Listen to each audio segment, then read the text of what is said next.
சனி பகவானின் பிடியிலிருந்து தப்பிக்க முடிந்த ஒரே தெய்வம் யார் தெரியுமா? அவர்தான் ஆஞ்சநேயர்.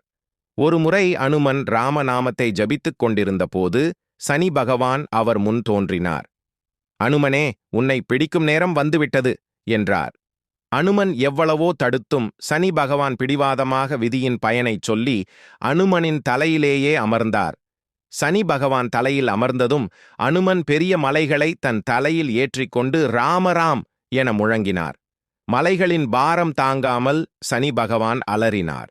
அனுமனின் பக்தியால் ஏற்பட்ட பாரத்தை அவரால் தாங்க முடியவில்லை. அனுமனே, என்னை விட்டுவிடு.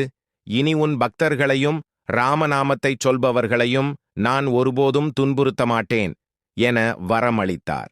இதனால்தான் சனிக்கிழமைகளில் அனுமனை வழிபட்டால் சனி தோஷம் நீங்குகிறது. ஜெய் ஸ்ரீராம். உங்கள் குறைகள் நீங்க காமெண்ட் பாக்ஸில் ஜெய் ஸ்ரீராம் என பதிவிடுங்கள். ஜெய் ஸ்ரீராம்.